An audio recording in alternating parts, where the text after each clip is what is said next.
저는 오늘 성도님들께 질문 하나 드리면서 시작하고자 합니다. 어떤 질문이냐면, 우리가 믿는 믿음이 있습니다. 믿음. 그렇다면 믿음의 반대말은 뭐라고 생각하시나요? 불신. 네. 한 분만 더 해보실까요? 틀릴까봐 지금 무서워서 지금 안 하시는 것 같은데, 네. 눈치만 보고 계시는데, 불신이라고 생각하시는 분도 있고, 믿음 없음 이렇게 생각하시는 분들도 있으실 것입니다. 저는 한번 생각해 보니까 믿음의 반대말은 염려가 아닐까 한번 생각해 보았습니다. 염려는 왜냐하면 하나님에 대한 믿음 없음이기 때문입니다. 우리는 살아가면서 하루에 수많은 생각들, 걱정들, 염려들을 하면서 삶을 살아갑니다. 구역 모임 했을 때도 제가 얘기하다가 들었는데, 세상에 걱정 없는 사람이 없다, 기도 제목이 없는 사람이 없다, 이런 말을 하는 것을 제가 듣게 되었는데요. 그 말이 정말로 맞는 것 같습니다. 우리가 살아가는 삶 가운데 다 각자만의 고민이 있고, 또 생각이 있고, 기도 제목이 있고, 염려가 다 있습니다. 티벳 속담에 이런 속담이 있다고 합니다. 걱정을 해서 걱정이 없어지면 걱정이 없겠네. 네, 걱정이 3번이나 나오죠. 걱정을 해서 걱정이 없어지면 걱정이 없겠네. 네, 그만큼 걱정한다고 해서 달라질 게 없다는 것입니다. 사업이 잘 된다 해도 우리는 또 걱정이죠. 이것을 어떻게 계속해서 잘 유지하면서 나아갈 것인가, 또 어떻게 확장할 것인가. 만약에 사업이 또 안 돼도 걱정입니다. 내가 이렇게 해서 먹고 살 수는 있는 것일까? 어떻게 해야지 사업을 잘 할 수 있을까? 사업이 잘 돼도 고민이고 안 돼도 고민입니다. 그리고 돈을 잘 벌어도 그것을 유지하려고 고민하게 되고, 또 돈을 못 벌어도 반대로 또 어떻게 먹고 살까 고민하게 되는 것이, 또 잘 번다고 해서 못 번다고 해서 다 고민이 있는 거죠. 이거 말고도 많습니다. 자식들이 잘 돼도 걱정이고, 또 잘 안 돼도 걱정이고, 여러모로 항상 걱정이 있고 걱정 없고, 어떤 문제든 다 이런 것 같습니다. 우리가 가지는 그래서 이 염려들은 한번 생각해 보면 이 생각에서부터 시작이 되는 것 같습니다. 생각. 우리 오늘 오실 때, 수요 예배 오실 때도 나 오늘 무엇을 입고 갈까? 이런 생각 잠깐 스쳐갔을 수도 있을 것 같습니다. 저도 넥타이 보면서 어떤 넥타이를 해야 될까 이렇게 고민도 했고, 또 만약에 집에 가시게 되면은 항상 수요 예배 마치면 좀 배가 출출하시잖아요. 저만 그런가요? 그래서 집에 가면 내가 야식을 먹을까? 어제 만들어 놓은 만두를 먹을까? 아니면 국물이 좀 땡기는데 국물을 먹을까? 이렇게 국물 있는 것을 먹을까? 없는 걸 먹을까? 이렇게 고민하다가 결론을 뭐죠? 살찐다잖아요. 살찌니까 그냥 안 먹어야겠다. 또 어떤 사람은 살쪄도 되니까 내일 아침에 운동하면 돼. 그래서 계속해서 걱정은 꼬리에 꼬리를 무는 겁니다. 제가 이것을 말씀드리고 싶은 거예요. 걱정을 하면 옷 살 때도 마찬가지지 않습니까? 이거 사면, 특히 여자분들은 위에 옷 사면 바지도 사야 되고, 바지도 사면 구두도 사야 됩니다. 그래서 다 사야 되고, 가방도 사야 되고, 걱정은 계속해서 이렇게 이어지게 되는 것이에요. 우리가 삶을 살아가면서, 그래서 우리가 계속 생각하고 염려하는 것은 답이 없습니다. 답이 없고, 꼬리에 꼬리를 무니까 걱정이 더 많아지는 거죠. 그것이 우리의 모습입니다. 하나님께서는 무엇보다 이런 우리의 마음과 그런 생각을 지킨다는 것이 얼마나 중요한지 알고 계셨던 것 같습니다. 우리 신앙생활에 한번 비추어 보아도 우리 그 마음을 잘 지키냐, 생각을 잘 지키냐, 못 지키느냐에 따라 승리하고 패배하는 영적 싸움인 것 같습니다. 우리가 하나님께 은혜의 자리로 나으려고 하면 항상 방해 세력이 있습니다. 수련회 준비할 때도 그렇지만 항상 수련회 준비할 때 갑자기 큰 일이 생겨서 못 나오는 친구들이 있습니다. 또 우리가 어떤 은혜의 자리로 나아가고자 하면 몸이 아프거나 괜히 가기 싫고 그런 방해하는 세력들이 있습니다. 그래서 그 악한 세력은 하나님을 알아가지 못하게 방해를 하고 어떻게든 하나님과 거리를 멀어지게 만드는 것이 바로 악한 세력입니다. 우리 성경에서도 그 4가지 밭의 비유가 나오잖아요. 길밭, 돌밭, 그다음 가시밭, 그리고 좋은 밭, 이렇게 있듯이 길가에 우리가 그게 말씀이 떨어지면은 사탄이 그것을 즉시 빼앗아 가버립니다. 돌밭에 나오면 잠시 견디다가 환란이나 공고가 오면 못 견디는 거죠. 그리고 가시떨기에 떨어진다는 것은 세상의 염려 때문에, 그리고 재물의 유혹 때문에 결실하지 못한다. 그게 가시떨기라고 말하고 있고, 좋은 밭은 잘 아시듯이 30배, 60배, 100배의 결실을 맺는 자. 그래서 우리가 하나님 말씀이 딱 들어왔을 때 우리의 물론 감정이 있습니다. 감정이 있지만 그러한 것에 흔들리지 말고 그 말씀을 내 마음의 좋은 밭에 잘 심는 것, 그것이 참 중요하다고 생각이 듭니다. 우리는 그래서 감정이라는 존재를 가진 사람이잖아요. 감정을 뒤로하고 마음을 심어야 되지만 우리 마음은 항상 감정적입니다. 우리 사람은 어떨 때는 하나님의 말씀을 기쁘게 받아들이기도 하지만 또 어떨 때를 보면 믿음이 잘 이제 말씀을 들어도 믿음의 뿌리를 내리지 못하는 경우도 있습니다.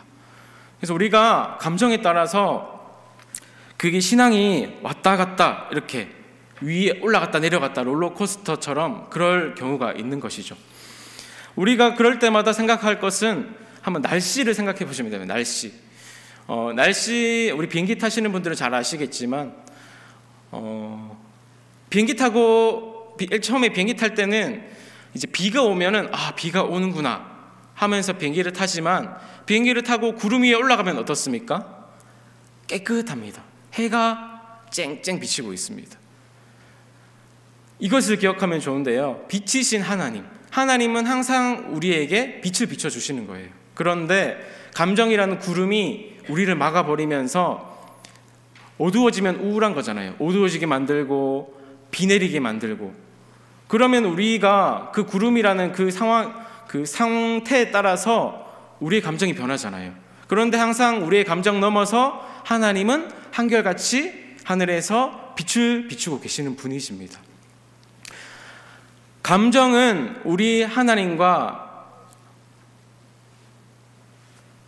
따로 이렇게 구분을 지어주는 것이 좋습니다. 감정이 오락가락 감정에 맞춰서 신앙생활하면 흔들릴 수밖에 없지만 그 초점을 구름에 두지 않고 빛에 두게 된다면 항상 한결같이 우리에게 은혜를 베푸시는, 사랑을 베푸시는 그 하나님의 마음을 알고 감정에 크게 요동함 없이 우리는 하나님을 바라볼 수가 있게 되는 것입니다.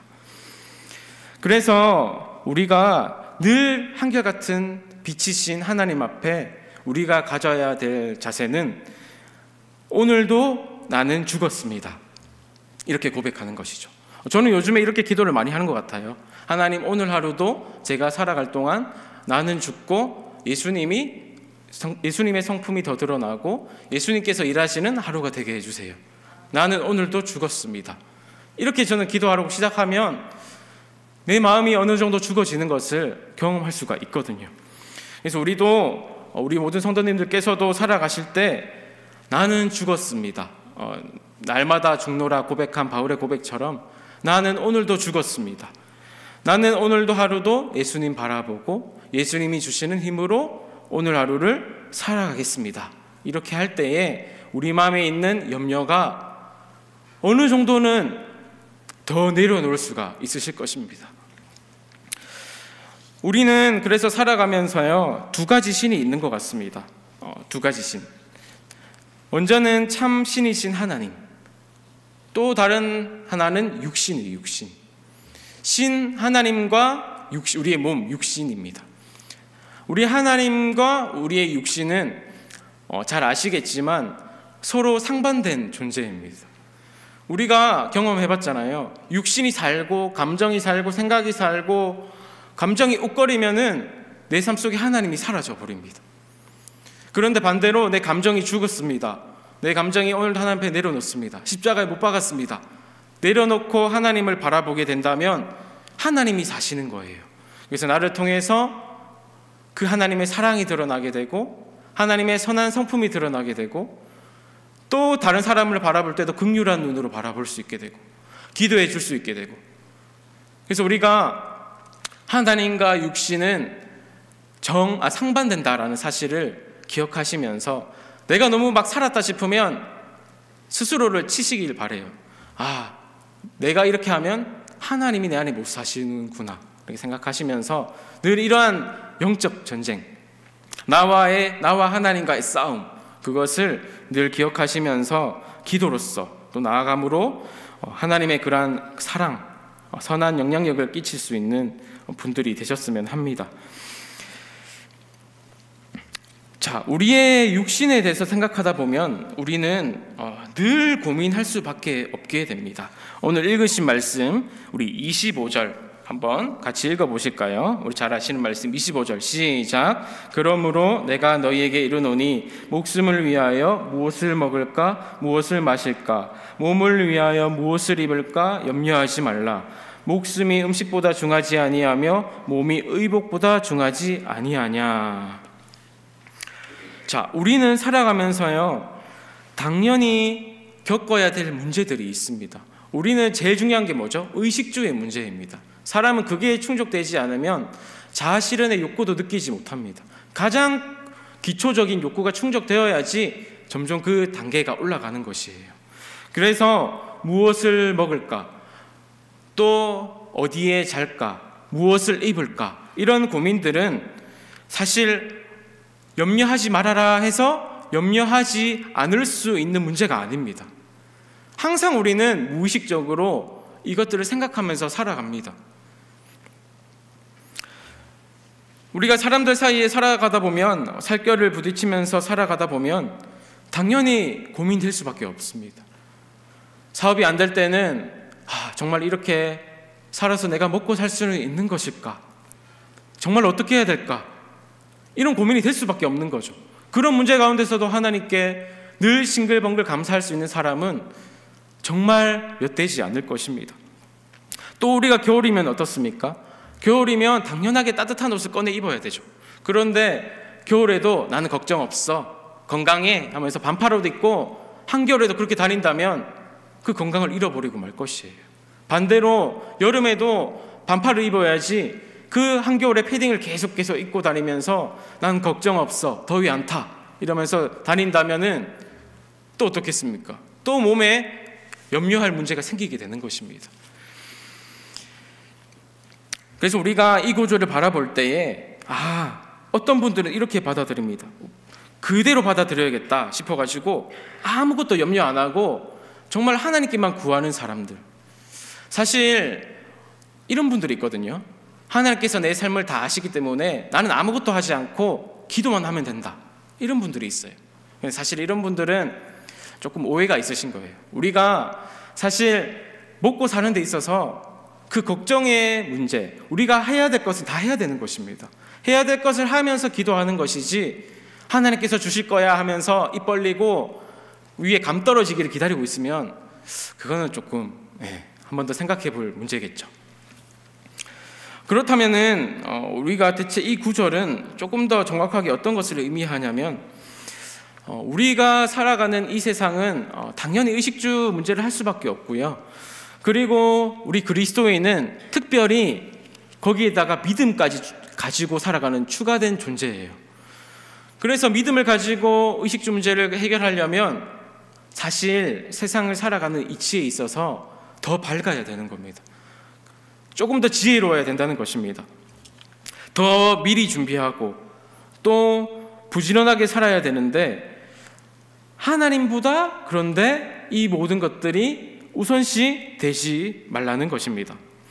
먹고 사는 것은 물론 중요하지만 그 먹는 것에 집중하다 보면, 옷 사는 데 집중하다 보면은 하나님보다 그 먹는 것과 입는 것에 집중한다는 것, 그것을 염려해 두고 하나님께서는 말씀하시는 것입니다.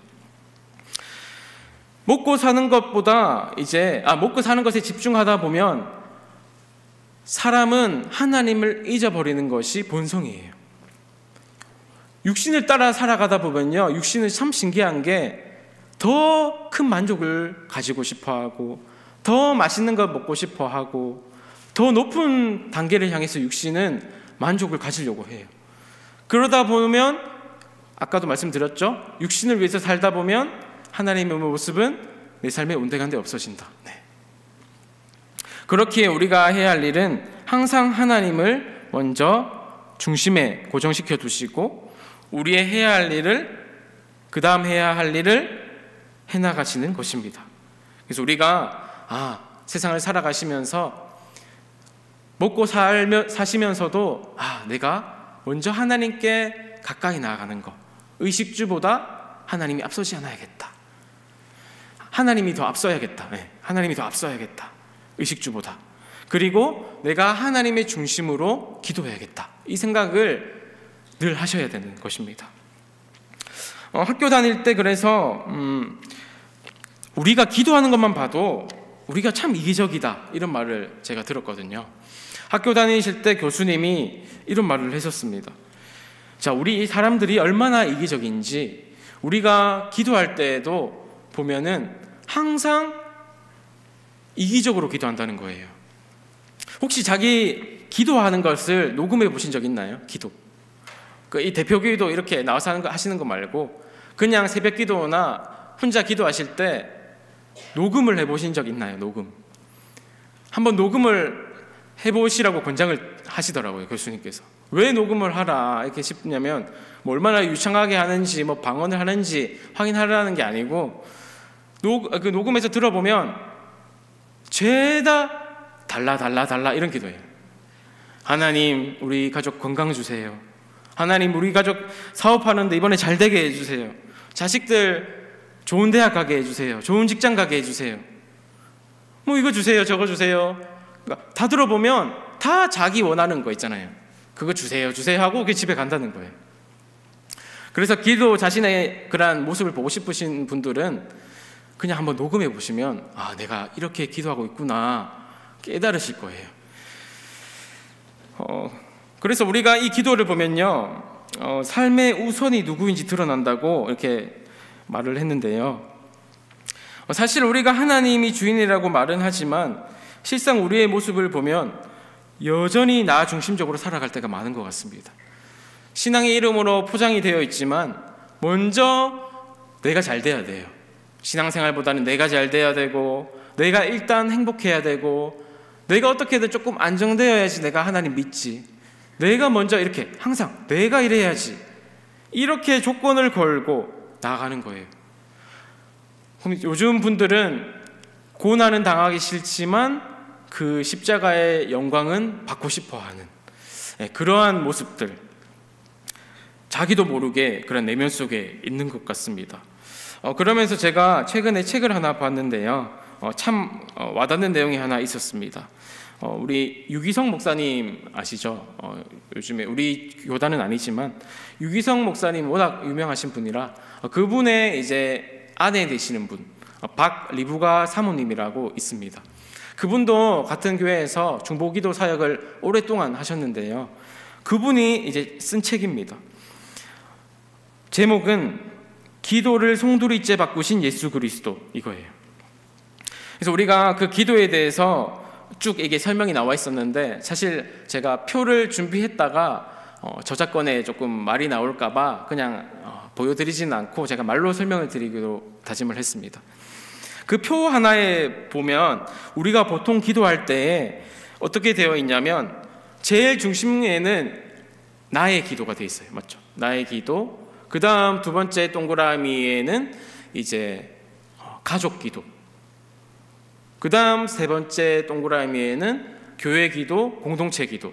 그 다음 제일 큰 동그라미에는 나라를 위한 기도. 어떤 그림이신지 줄 알겠죠? 점점 이렇게 동그라미 4개가 있는데, 그래서 이게 순서대로 사실 우리가 기도하잖아요. 내가 먼저 기도하고, 가족 위해서 기도하고, 그리고 공동체 위에, 나라 위에 이렇게 기도 순서 가는데, 근데 이 사모님은 어떻게 그렇게 되지 말아야 된다. 우리의 중심은 예수님이 중심이 되어야 된다는 거예요. 그래서 그 구도를 조금 바꿨는데요.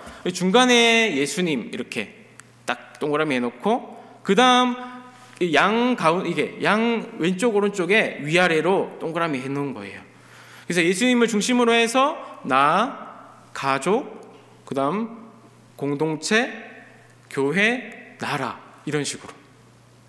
네, 이해되시죠? 그래서 기도할 때도 예수님을 중심으로 해서 기도해야 된다는 것입니다. 그래서 저는 그 책을 보면서 와, 나도 참 너무나 이기적으로 많이 살았구나, 저는 이것을 제가 많이 느꼈거든요.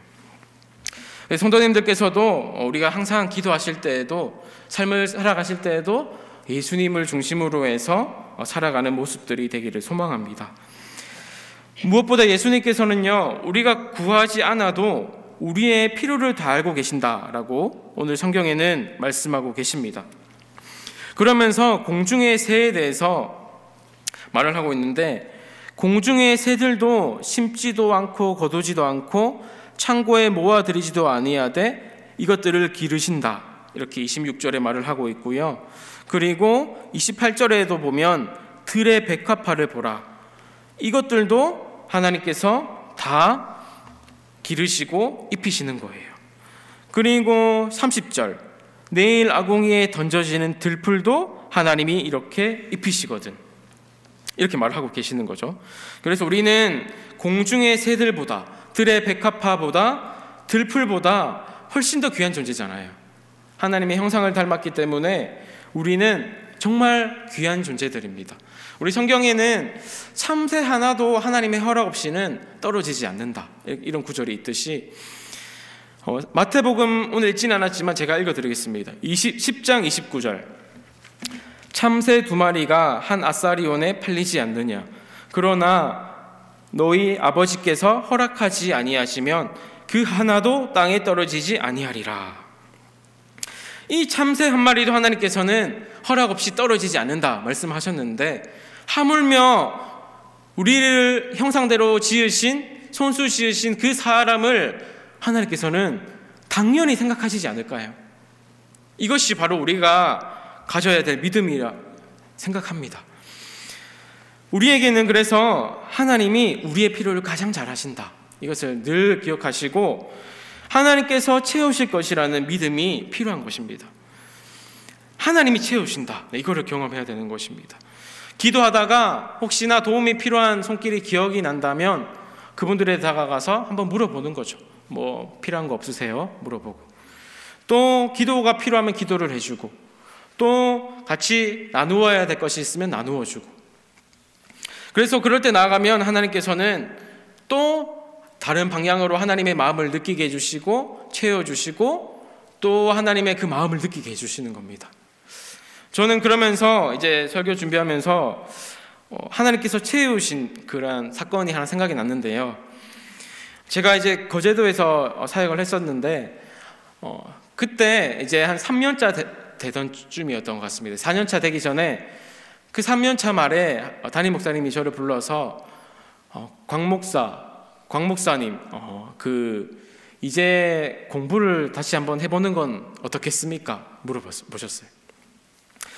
사실 저는 그냥 계속 부산에서 그냥 다니던 학교에 계속해서 대학원 다닐까 이 생각하고 있었는데, 담임 목사님이 위쪽에 가서 공부하라고 하셨습니다. 장신대, 장로의 신학대학교라고 이제 광나루 쪽에 있는데 거기서 이제 가게 될 것이라고 저는 생각을 사실 못했습니다.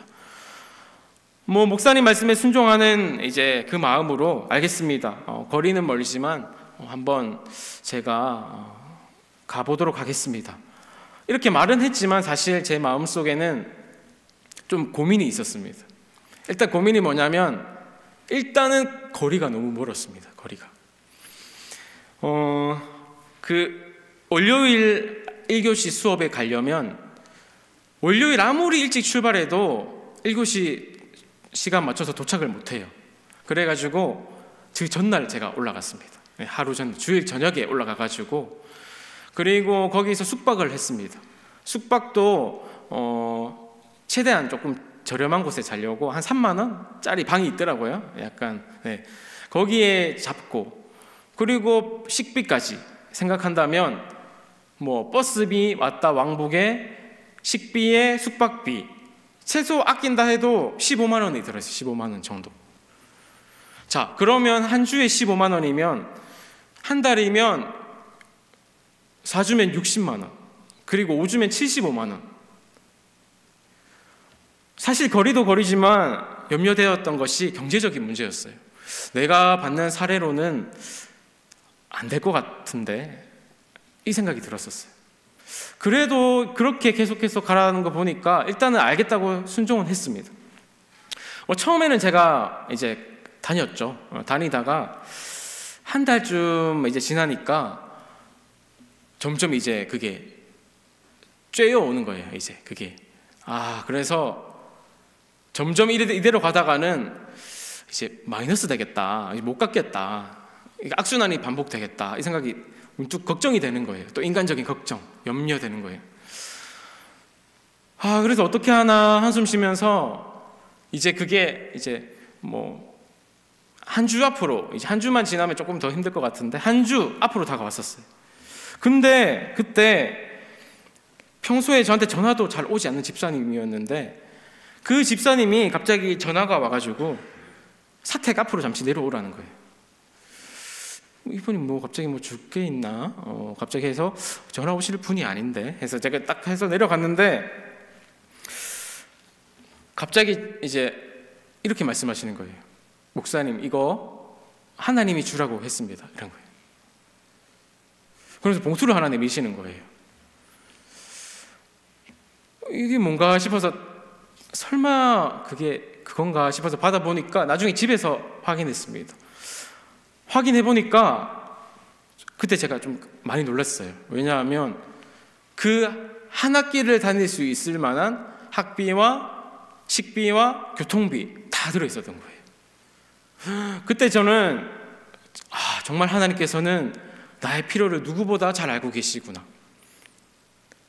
저 분명히 느꼈던 것이죠. 그래서 그 집사님이 하는 말이 아직도 기억나는 게 제가 후회하기 전에 빨리 받으세요 이라는 거예요. 후회하실 것 같은 거예요. 그래서 기도하다가 하나님 그렇게 주라고 강권적으로 말을 하셨대요. 그래서 저는 참 대단한 게 그 순종해서 드리는 것도 참 대단하잖아요. 그건 무시할 수도 있는데 드린 것도 참 대단한 손이라 생각했고, 그 후회하기 전에 빨리 받으라 이런 말도 참 믿음이 좋으시다 이런 생각을 했던 그런 경험이 제가 있습니다. 그래서 제가 그 학교를 나중에 또 뭐 어떤 장로님 통해서 또 주시고 또 어떤 교회에서도 지원을 해주셔서 학교를 제가 은혜롭게 정말 부족함 없이 다녔던 기억이 저에게는 있습니다. 제가 이런 얘기를 했지만 저는 저의 이야기만 이런 것이 아닙니다. 성도님들도 마찬가지이신 거죠. 삶에서 살아가시면서 도저히 구멍이 없을 때가 있으셨지 않습니까? 그때마다 예상치 못한 방법으로 하나님께서는 우리 성도님들께서 필요할 때마다 다 채워주신 줄을 저는 알고 있습니다. 그 은혜를 알기 때문에 또 지금 자리에 있는 것이죠. 그렇기 때문에 우리가 삶을 살아가실 때마다, 염려가 있을 때마다 먼저 하나님을 중심에 두고 살아가시는 분들이 되시기를 소망합니다. 우리 32절 33절 한번 같이 읽어보도록 하겠습니다. 32절 33절 시작. 이는 다 이방인들이 구하는 것이라. 너희 하늘아버지께서 이 모든 것이 너희에게 있어야 할 줄을 아시느니라. 그런즉 너희는 먼저 그의 나라와 그의 의를 구하라. 그리하면 이 모든 것을 너희에게 더하시리라. 아멘. 그래서 하나님의 뜻을 먼저 구하는 그 기도, 이것에 대한 모범적인 기도가 우리가 늘 하시던 기도, 주기도문이에요. 주기도문. 우리 주기도문 잠시 살펴보시게 되면 이렇게 시작하잖아요. 하늘에 계신 우리 아버지. 일단 하나님의 이름을 부릅니다. 그리고 아버지의 이름을 거룩하게 하시며, 하나님 그 아버지의 이름을 일단 거룩하게 우리가 존귀 여김을 올려드리고 아버지의 나라가 오게 해달라고, 그 아버지의 그러한 또 뜻이 하늘에서와 같이 땅에서도 이루어지게 하소서. 바로 이것인 거예요. 하나님의 뜻이 먼저 이루어진 것처럼 이 땅에서도 이루어지게 해주세요. 순서가 보이시죠? 하나님의 뜻이 먼저 이루어진 것처럼 이 땅에도 이루어지도록 우리는 기도해야 된다는 것입니다. 그래서 내가 속한 이 땅이 하나님의 뜻이 이루어지도록 기도하시고 또 이 나라가 그러도록 교회와 가정과 자신이 하나님의 뜻이 이루어지도록 우리는 기도해야 되는 것이죠. 그것이 바로 하나님이 원하시는 기도이십니다. 이처럼 우리가 내 삶 속에서 하나님의 뜻이 먼저 세워지도록 기도한다면 하나님께서는 우리의 응답을 들어주시고 우리의 마음과 생각을 지켜주실 줄을 믿습니다. 이제 말씀을 맺도록 하겠습니다. 두렵고 걱정되고 염려하는 것은 사람으로서 살아간다면 당연히 겪는 문제들입니다. 염려할 수밖에 없습니다. 그런데 믿는 우리는 조금 다른 것이 걱정하고 염려하는 그 시간에 먼저 하나님께 나아가는 것, 이것이 바로 믿는 자의 모습이 되어야 할 것입니다. 우리가 염려한다고만 해서 문제는 해결되지 않습니다. 염려한다고 해서 그 길을 한 자라도 더 할 수 있느냐 이렇게 말씀하셨잖아요. 우리는 염려한다고 해서 해결되는 것이 아니기 때문에 염려는 더 많아진다고 제가 말씀드렸습니다. 염려는 그치시고 그 시간에 하나님을 바라보고 하나님께 기도하고 그 염려 한 번 더 할 생각으로 기도 한 번 더 하는 것이죠. 하나님께서는 어떤 그 걱정스러운 상황 가운데 또 염려스러운 상황 가운데 두신다면 이것은 먼저 하나님을 구하라는 신호인 것입니다. 하나님을 구할 때 우리에게 필요한 것을 아시는 주님께서는 우리에게 이 모든 것을 더해 주실 줄 믿습니다. 염려할 때 기도할 수 있는 것도 하나님을 향한 믿음이 있을 때 우리가 기도를 할 수 있는 것입니다. 우리가 하나님의 채우심을 이렇게 경험하게 될 때 내 인생의 주인은 하나님이시구나 우리는 고백할 수 있게 될 것입니다.